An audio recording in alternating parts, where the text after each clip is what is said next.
você abrisse comigo a sua Bíblia em Lucas 19, versículo 11. Eu vou pregar uma mensagem diferente. Eu nunca preguei uma mensagem assim, tá?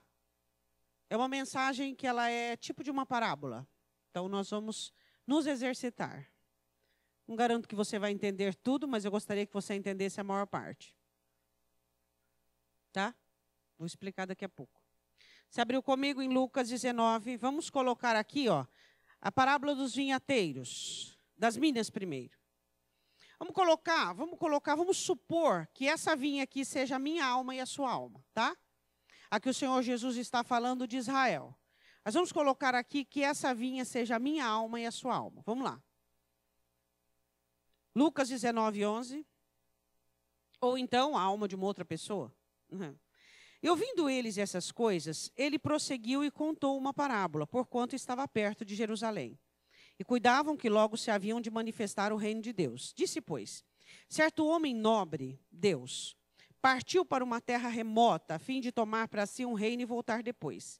Chamando 10 servos seus, deu-lhes 10 minas e disse-lhes, negociai até que eu venha. Mas os seus concidadãos odiavam-no e mandaram-no após ele embaixadores, dizendo, não queremos que este reine sobre nós. Agora o capítulo 20, vamos lá. Agora a parábola dos vinhateiros, também fazendo uma comparação de uma alma, tá? Que não quer o governo do Senhor Jesus. Versículo 9. Lucas 20, versículo 9. E começou a dizer ao povo esta parábola. Certo homem plantou uma vinha e arrendou a uns lavradores e partiu para fora da terra por muito tempo. E no tempo próprio mandou um servo aos lavradores para que dessem dos frutos da vinha. Mas os lavradores, espancando, o mandaram no vazio. Tornou ainda a mandar outro servo, mas ele, espancando também a este, afrontando, mandaram no vazio.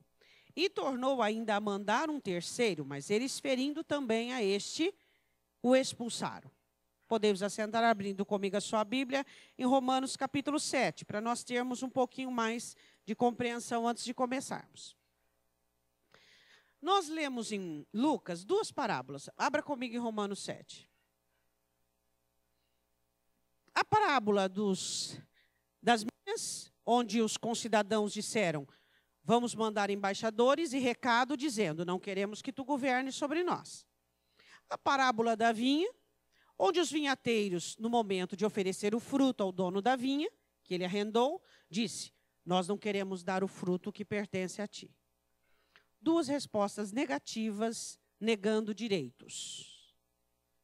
É sobre isso que nós vamos falar. Quando a minha alma, a sua alma, quando a nossa alma nega a Deus o direito que Ele tem sobre nós. Nós vamos falar hoje de um motim, de uma cidade chamada Alma Humana. Em todo momento que nós estivermos explorando o texto, eu quero que você entenda que nós estamos falando das probabilidades e as possibilidades que a alma humana tem para fazer o que faz.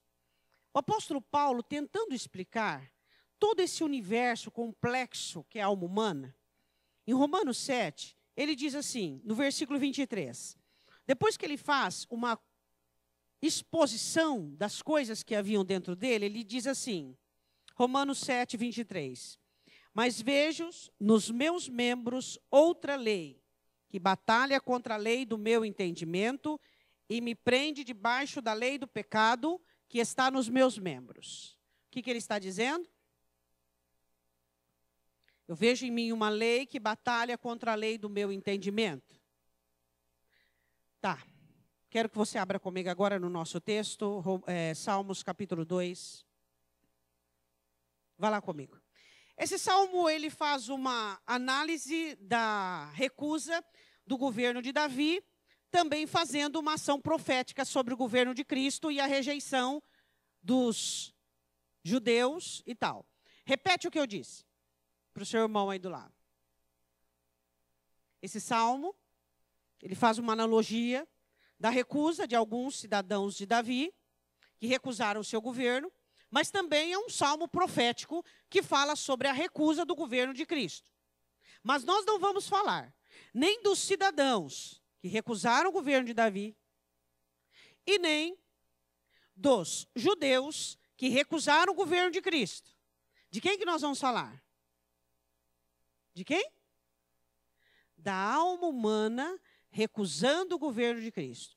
Então, em todo o tempo da explanação deste salmo, nós vamos falar de uma cidade chamada alma humana, com todos os seus governos e monarquias, levantando-se contra o governo de Cristo. Antes de nós começarmos a explanação, você acha que a alma humana aceita facilmente o governo de Cristo? Não. Se aceitasse, os crentes não estavam nessa peleja terrível diária, entre pecado e santidade, entre vontade de Deus e vontade humana, entre futuro e passado, entre céu e inferno. A alma humana não aceita o governo de Cristo. Por quê? A alma humana, ela tende a lutar contra o governo de Cristo. E se nós não formos sábios o suficiente para sermos humildes o necessário, nós vamos perder essa batalha. Como muitos já perderam e estão perdendo. Quantos desviados você não conhece? Quantas pessoas que um dia desfrutaram da alegria, do gozo, da conservação, da preservação do reino, das bênçãos do reino, e hoje estão mais para trás do que qualquer situação. Se eu e você não entendermos a constituição da nossa alma, se eu e você não compreendermos aquilo que existe dentro de nós e todos os motins e rebeliões que se levantam dentro da nossa alma, nós vamos perder terreno. Não somos os santos que nós pensamos que somos. Não somos os bonzinhos que pensamos que somos. O que acontece conosco é que a opção pelos equívocos, ela é muito grande e forte. A inclinação por engano é muito forte. Quem diz que nós somos bons como pensamos que somos? Quem diz que nós somos corretos como nós pensamos que somos? Se Deus deixou a sua escritura e nela é escrito aquilo que Ele quer que se faça e aquilo que é certo ou errado, é para que nós consultemos a escritura e tenhamos ela não apenas como um parâmetro, mas como uma regra geral e absoluta. O que nós vamos fazer? Então, só para você entender, vamos transformar o Salmo 2 numa viagem íntima e interior da sua alma, da nossa alma. Amém? Começando. Porque se amotinam os gentios e os povos imaginam coisas vãs? É uma pergunta. O salmista começa a falar sobre motim e sobre imaginação de coisas inúteis, de coisas que não vão dar em nada. Eu quero começar aqui a falar sobre os motins da alma. A nossa alma é tendenciosa a levantar-se contra a palavra de Deus, contra a vontade de Deus, contra aquilo que Deus quer. O próprio apóstolo Paulo diz: eu vejo em mim uma lei que combate contra a lei do meu entendimento. A pergunta que inicia o porquê o motim e o porquê os planos mirabolantes de coisas que não vão dar em nada. No decorrer do contexto, você vai perceber quanto amotinados havia na cidade chamado alma humana. Só que o motim não é feito pela plebe. Não. O motim não é feito pelos plebeus. O motim é feito pela categoria elevada, reis e governos.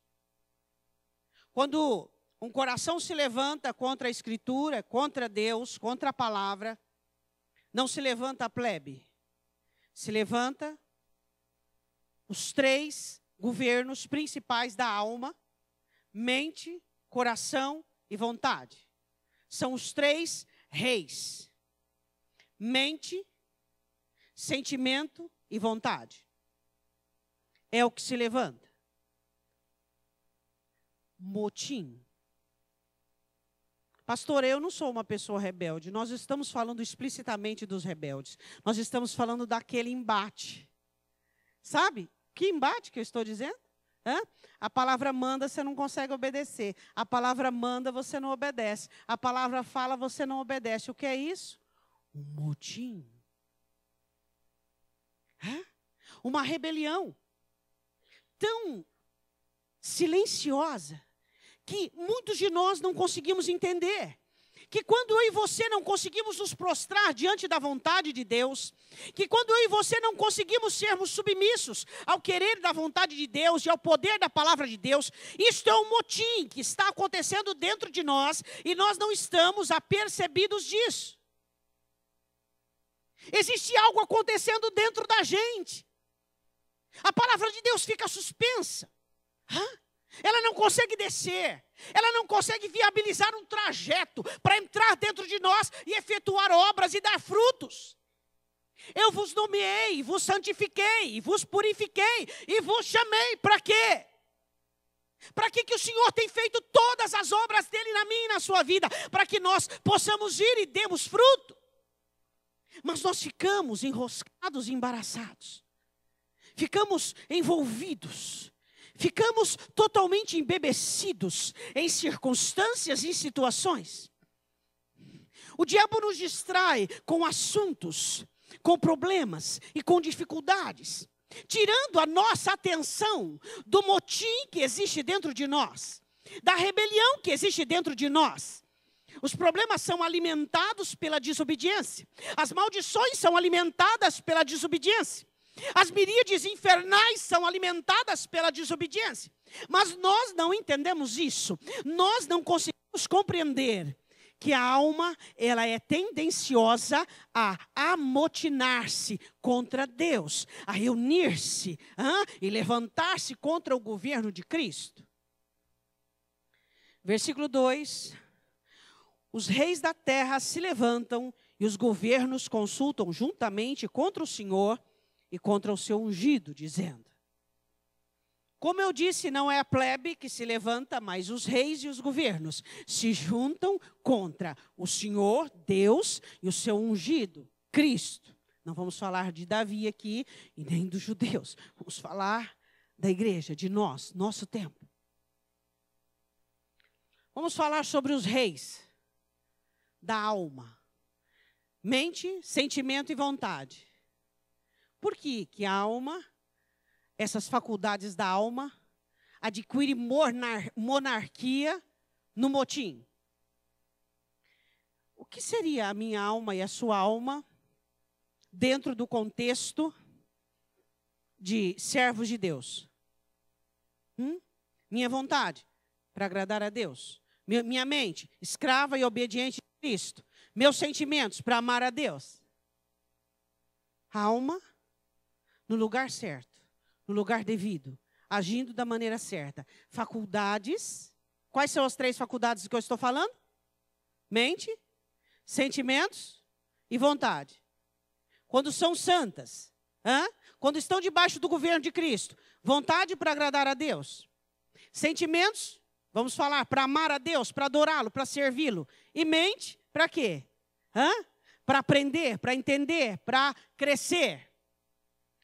Quando a alma está amotinada, a mente se levanta como uma monarquia, os sentimentos como uma monarquia e a vontade como uma monarquia. Todas elas levantadas contra a ordem de Cristo, o governo de Cristo. Todas elas levantadas para derrubar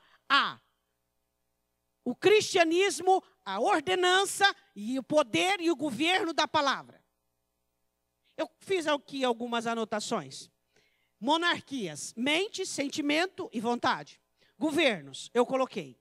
A mente levanta as convicções humanas.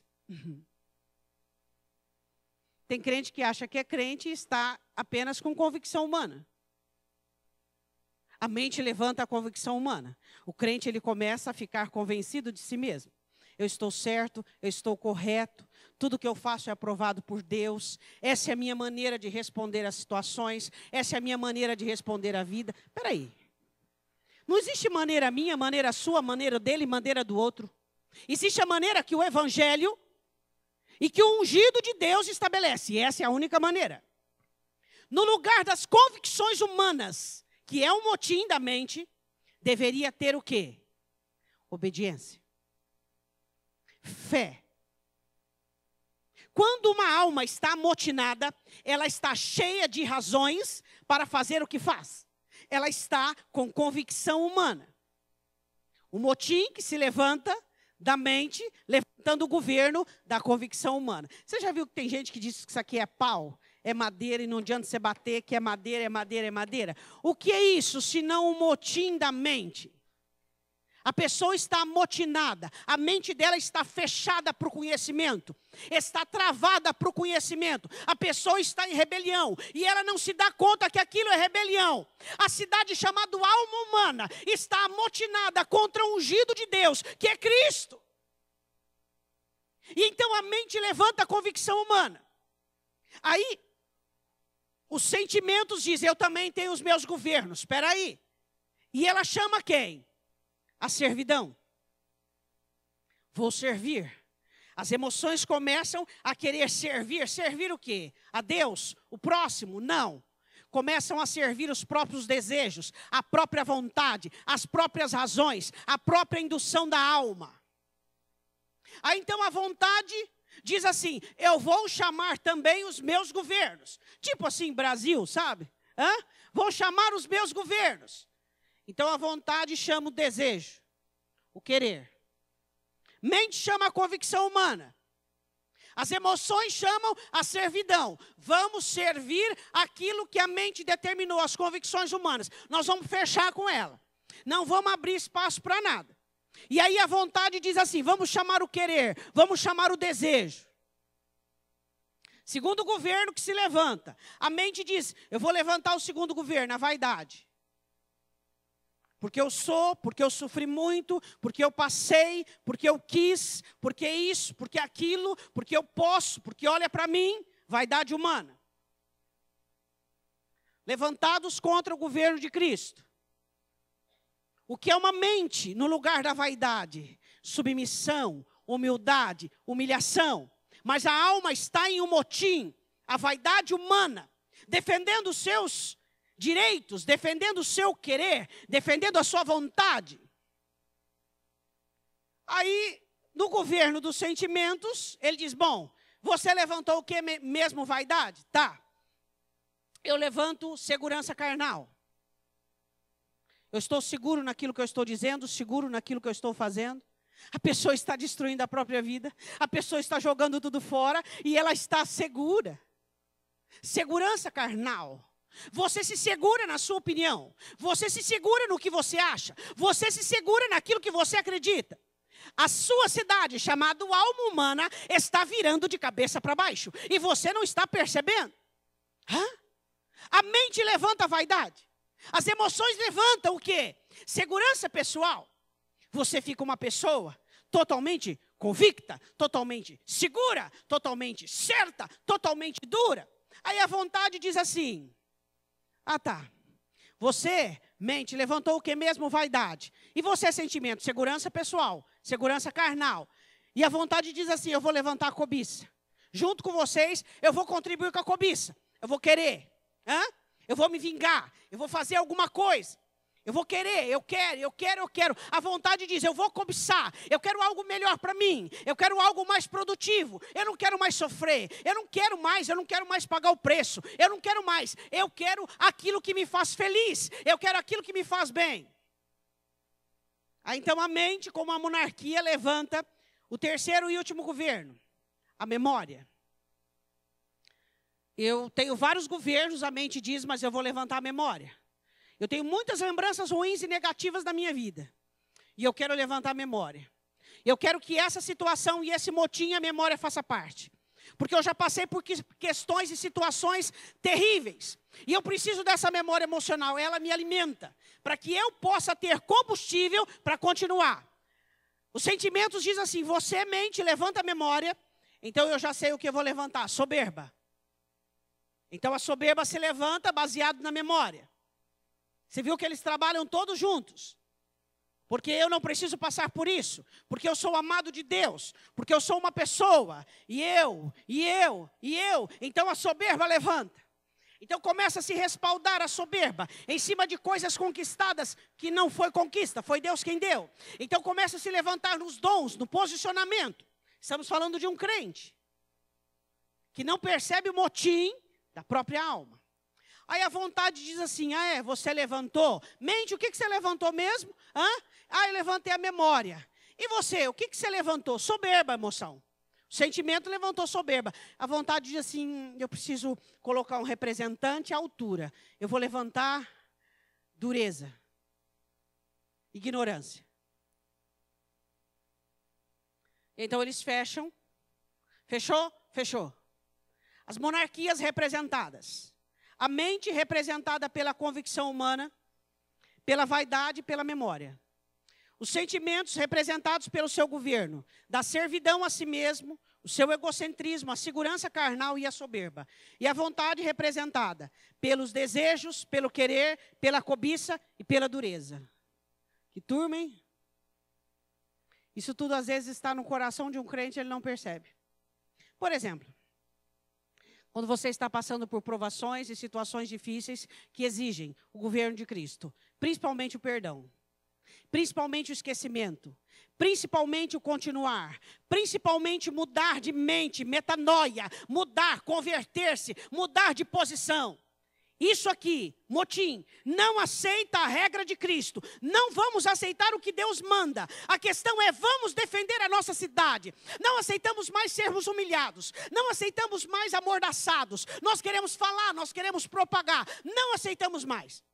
Então a mente levanta os seus governos representantes. O sentimento levanta os seus governos representantes. E a vontade levanta os seus governos representantes. Por quê?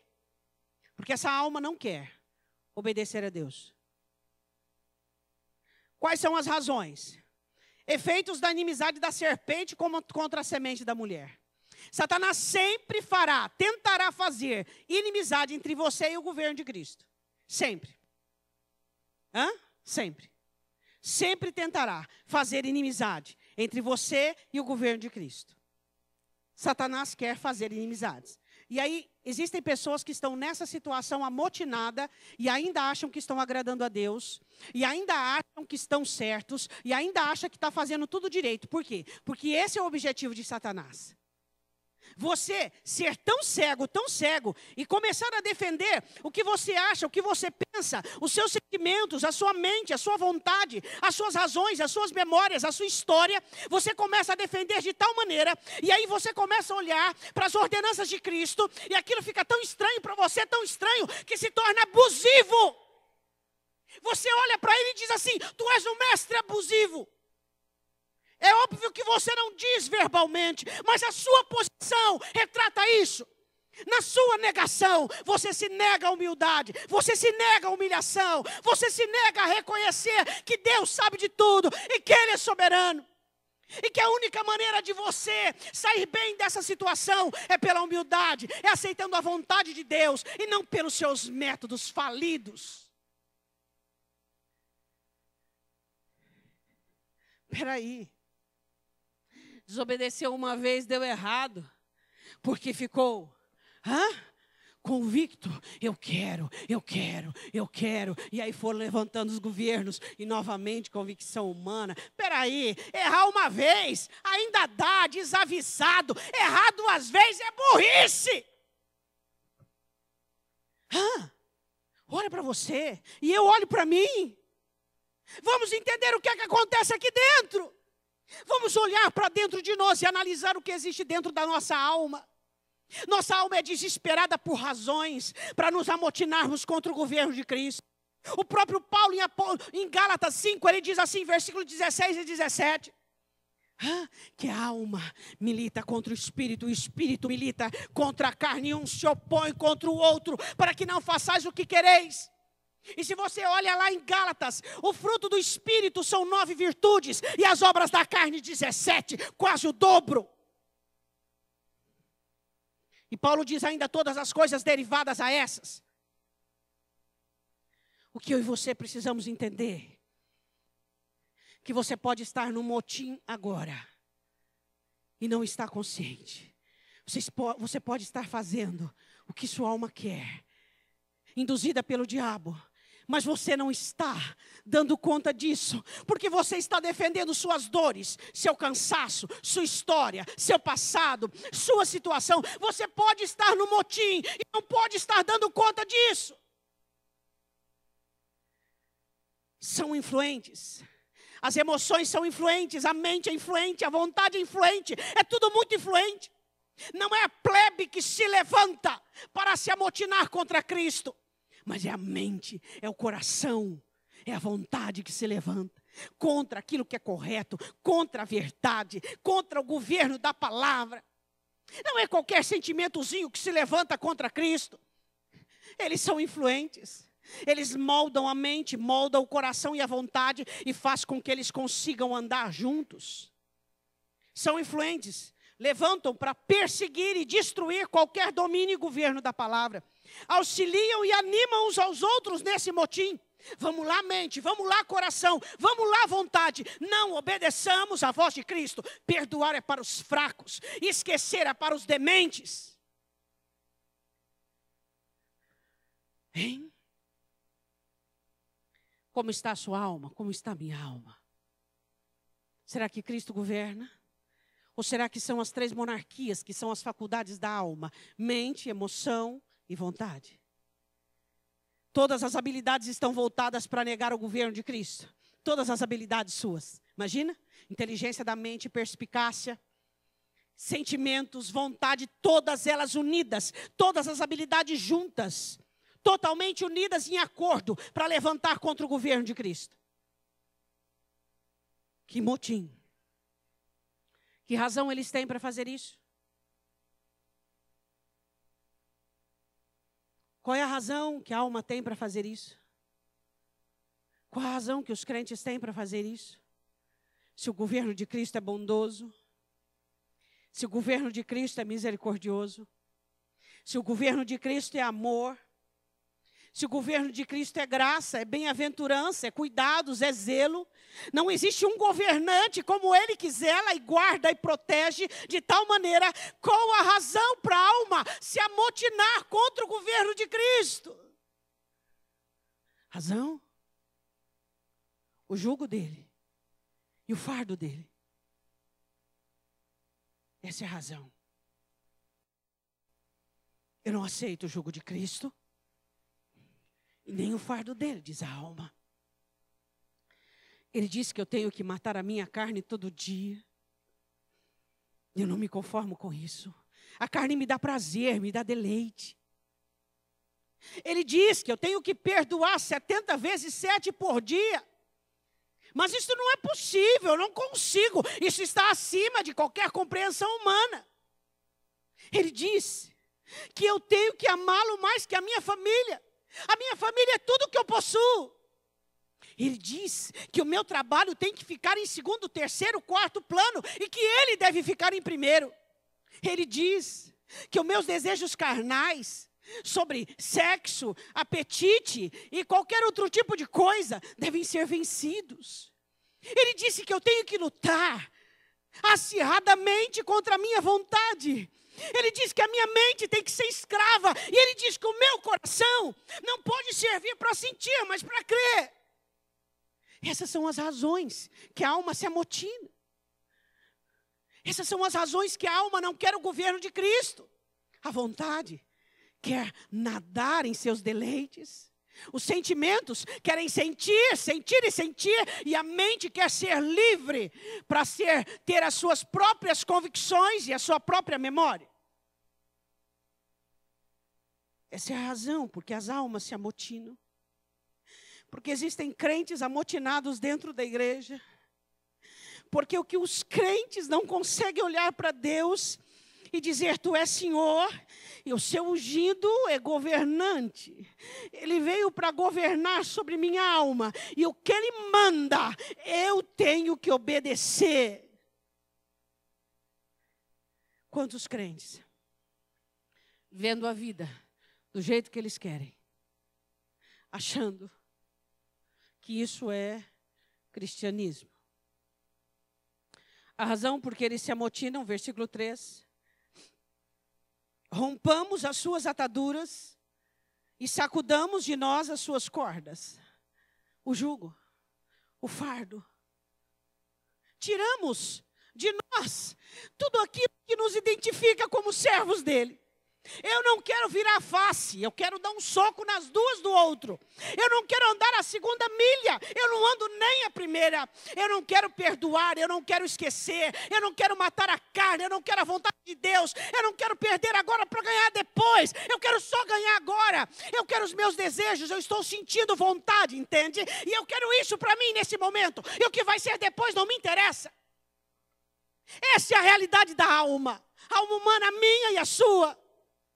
As 3 monarquias que existem em nós, com todos os seus governos, levantados e selecionados para que nós nos percamos. Tiremos de nós o seu jugo, tiremos de nós esse fardo, esse peso. É o que está acontecendo agora com a igreja brasileira, eu não sei em outros países. Tiremos as regras, tiremos as ordenanças, tiremos os fardos, tiremos o jugo. Mas não existe evangelho sem cruz. Jesus diz: aquele que quiser vir a mim e ser meu discípulo, tome a sua cruz, negue-se a si mesmo. E a alma humana diz: eu não quero me negar, eu quero ter o prazer da minha vontade, eu quero pensar, eu quero planejar sozinho, eu quero ser independente, igual o filho pródigo. Diz para mim que se o filho pródigo fosse servo daquele homem, ele ia querer sair e deixar a mamata que tinha. Os servos do meu pai todos os dias comem, descansam e são bem tratados, mas ele era filho, por isso que ele quis debandar. Cuidado. Cuidado se o seu conforto e aquilo que Deus te dá a direção de debandar. Porque eles queriam, o objetivo deles, rompamos os laços, não queremos carregar cruz, não queremos andar segunda milha, não queremos perdoar, não queremos fazer de novo, não queremos usar armas adequadas, queremos vingança, queremos pagar o mal com o mal, queremos viver a nossa própria história, do nosso próprio jeito. Versículo de número 4. Aquele que habita no céu se rirá, o Senhor zomba deles. Deus ri do motim da sua alma. Por quê? Jó 33. Deus fala 1, 2 vezes e 3 vezes com o homem. Ele não atenta. Deus fala em sonhos. Ele não atenta. Deus vai falar de que jeito? Você conhece Jó 33? E na cama da sua enfermidade, Deus falará com ele. Levará a abominar até o pão. Deus ri do motim. Eu quero dizer uma coisa para você. Você vai ter que fazer o que Deus quer. Por bem, isso é bom para você, ou por mal. Não tem escolha. Se você é dele. Agora, se você não for dele, meu irmão, ele solta na banguela e pá! Se você é dele. Ele diz em João 17. Pai, guarda-os aquele que o Senhor me deu. O que Deus deu a Jesus, ele não perde de jeito nenhum. Essa vitória de alma contra céu, contra governo de Cristo, já está declarada quem é o ganhador e quem é o vencedor. É Jesus. Jesus vai ganhar. Jesus, quanto dá 10-0 em mim e em você, na sua vontade, na sua mente, nos seus planos. Então tá, ele fala, não ouviu? Vai falar em sonhos, por meio da vida, sofrimento. Não ouviu? Coisa que dificilmente um ser humano não se rende. Doença, meu irmão, doença é uma bênção para quebrar o ser humano e para fazer ele reconhecer que Deus governa e que ele reina. Não adianta. Não adianta. Lê Jó 33.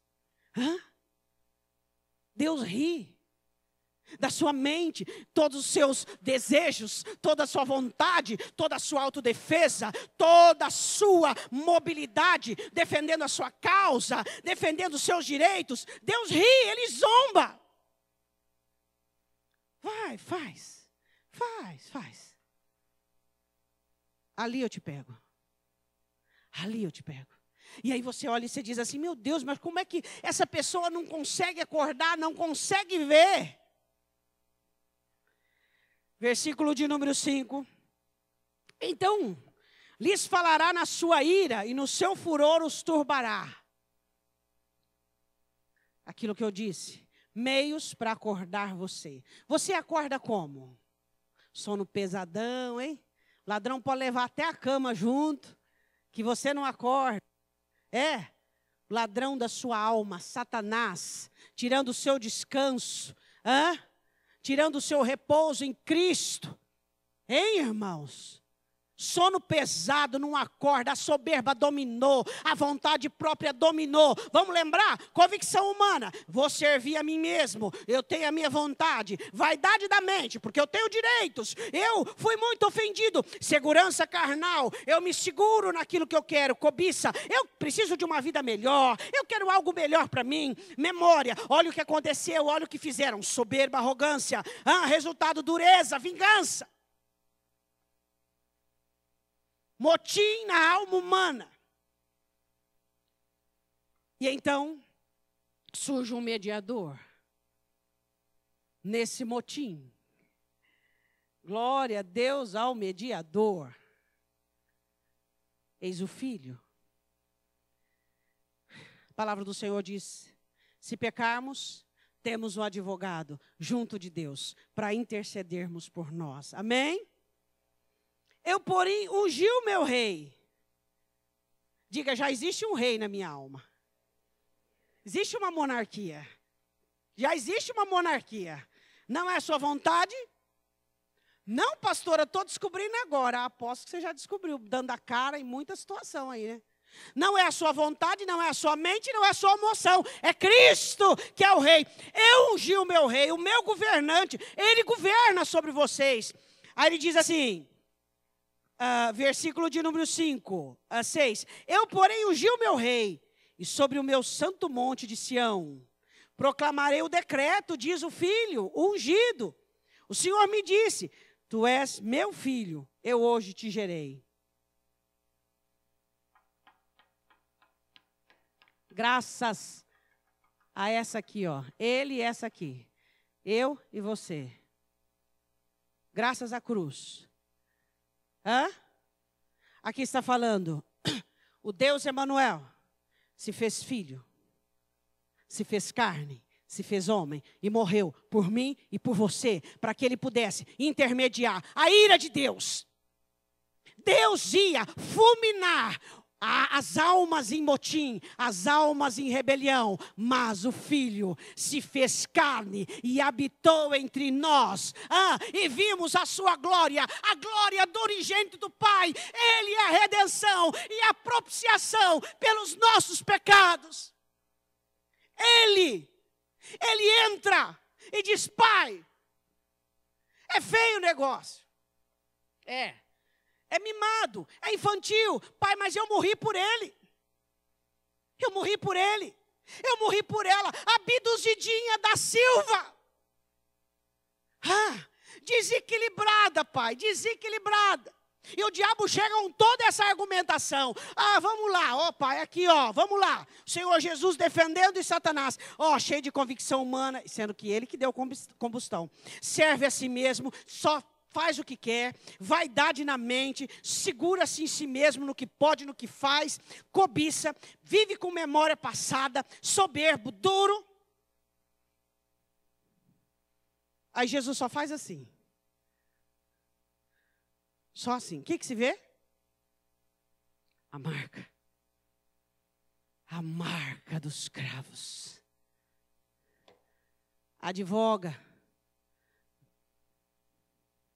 Pai, eu dou um jeito. Eu faço reverter essa situação. Eu reverto essa situação. Eu vou ensinar, como eu ensinei a Paulo, o que é padecer pelo meu evangelho. Eu ensino, Pai. Eu sou mestre.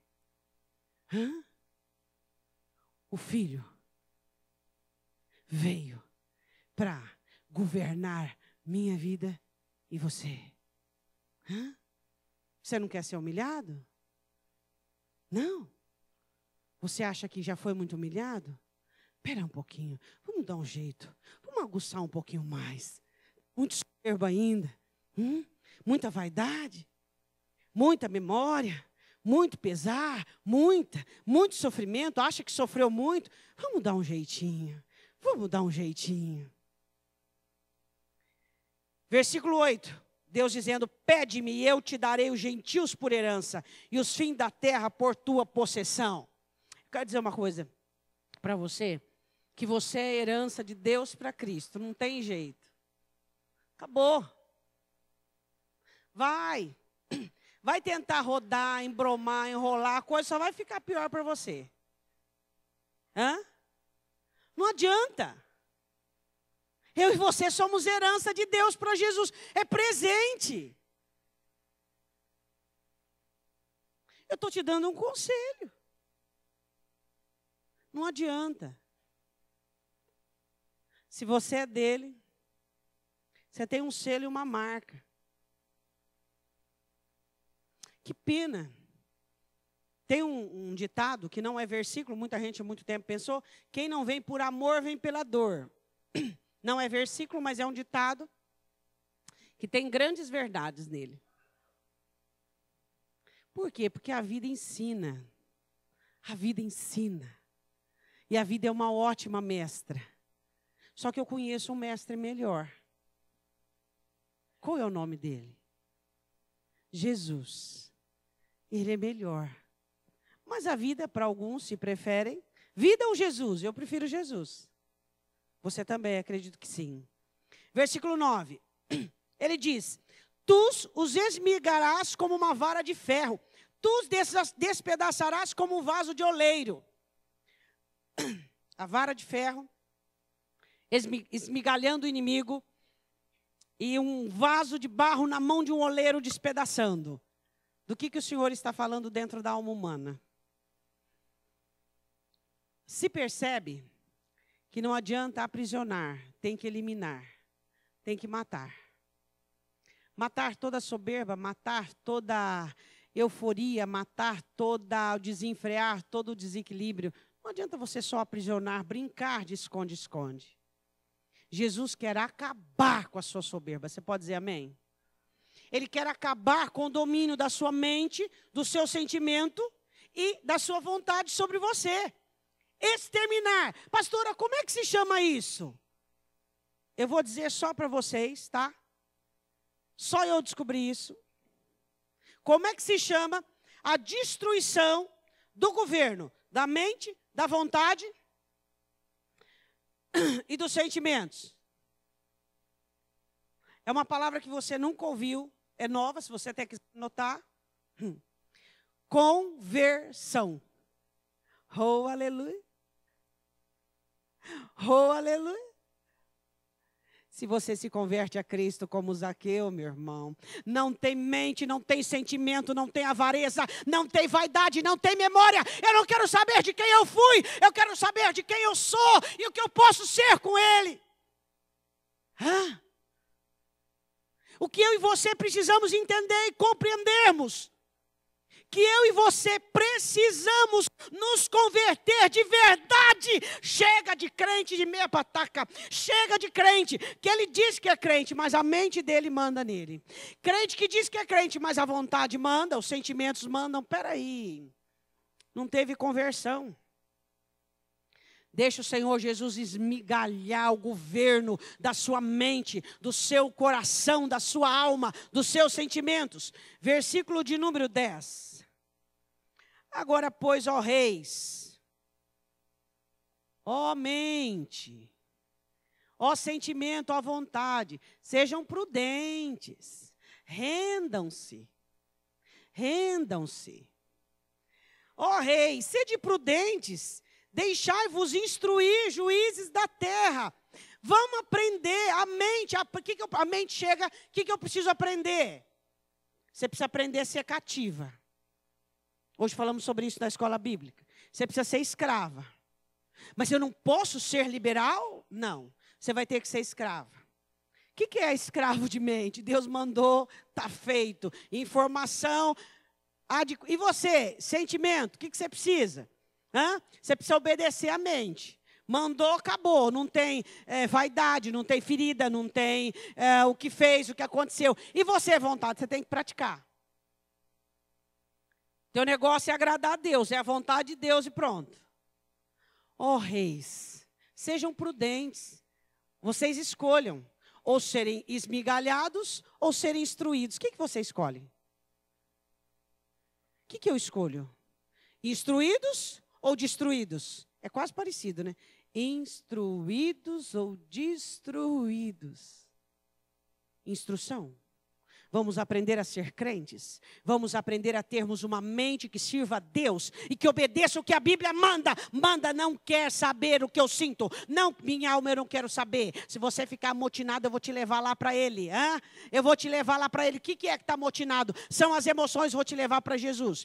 O que é que está amotinado? A vontade, eu vou te levar para Jesus. Vamos consertar isso. Ó reis, ó monarquia da alma. As 3 faculdades, sede prudentes, sede instruídos, aprendam a obedecer, aprendam a ouvir, aprendam a render-se ao governo dele. Continuando. Servi ao Senhor com temor e alegria, alegrai-vos com tremor. Servir ao Senhor com temor e com alegria. Você já viu aquele crente que obedece a Deus assim?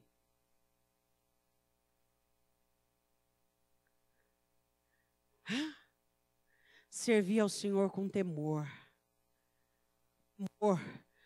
Temor, ele pode, ele faz, ele é o absoluto, ele é o governante.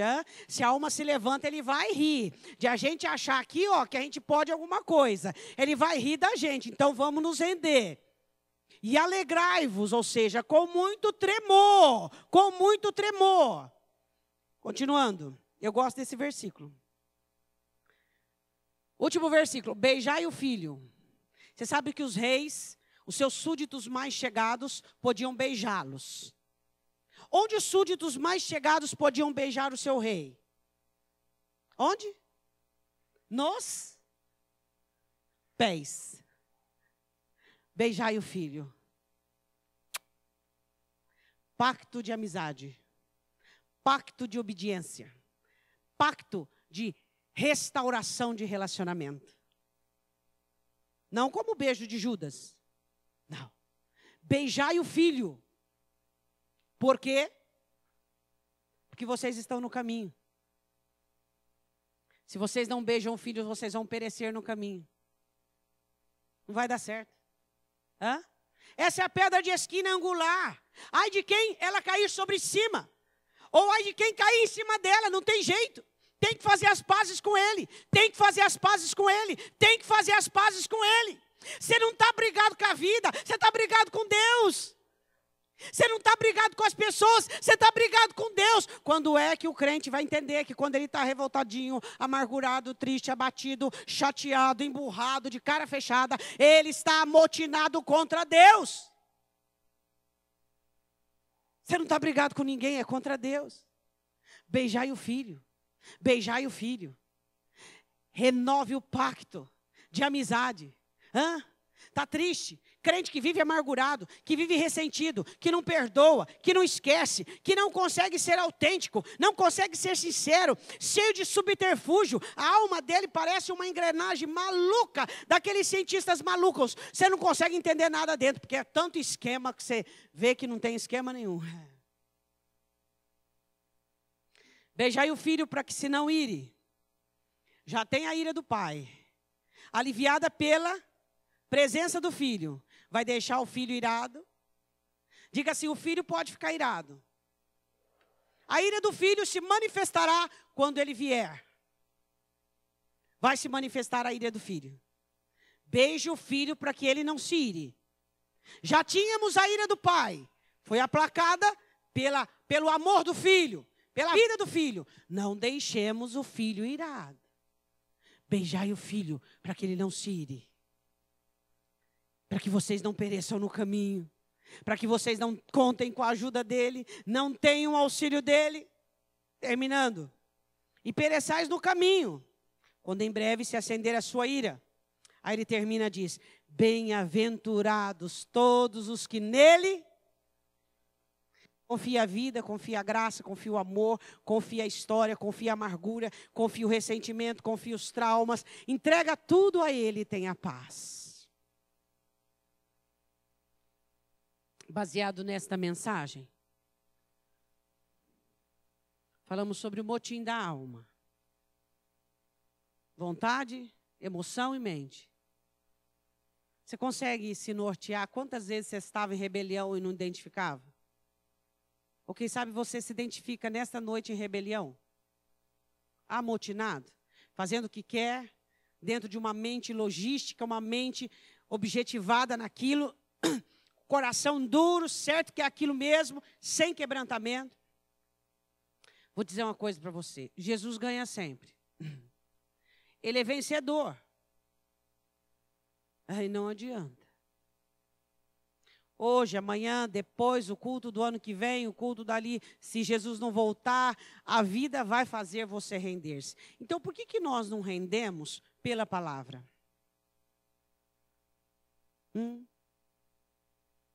Você quer uma coisa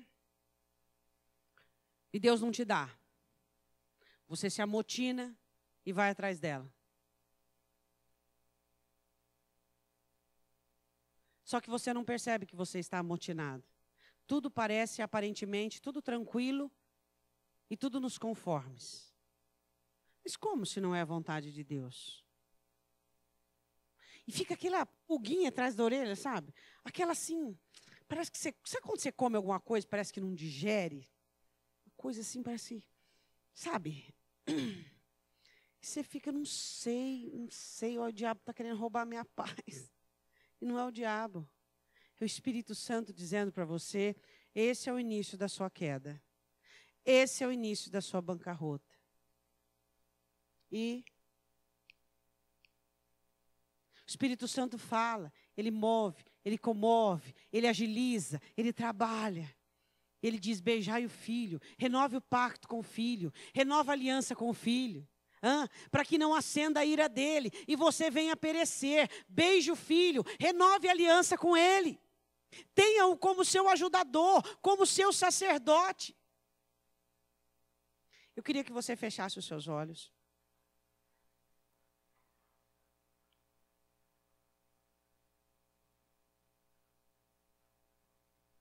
É um assunto um tanto complexo, que para falarmos sobre esse assunto e tirarmos dele tudo que ele tem a oferecer, teríamos que ficar quase uma vida. Mas que o Espírito Santo possa nos mostrar e possa nos revelar. Sabe aquele seu jeito? Aquele seu jeito que você faz as coisas da sua vontade, da sua maneira. Sabe aquela dificuldade de obedecer, aquela dificuldade de fazer o que é certo. Sabe aquele impasse? O Espírito Santo está dizendo para você. Isso é motim. Quem sabe os governos da sua alma estão levantados, respaldando as monarquias, para não obedecer a Cristo. Eu queria fazer um apelo, mas eu não vou chamar para vir à frente. Eu quero que você, e reconhece que você está, seja um motim pequeno, médio ou grande, não sei, que você dobrasse o seu joelho aí onde você está. Se você percebe que a sua mente não acompanha a obediência de Cristo, você percebe que seus sentimentos não acompanham a ordem do Espírito, se você percebe que a sua vontade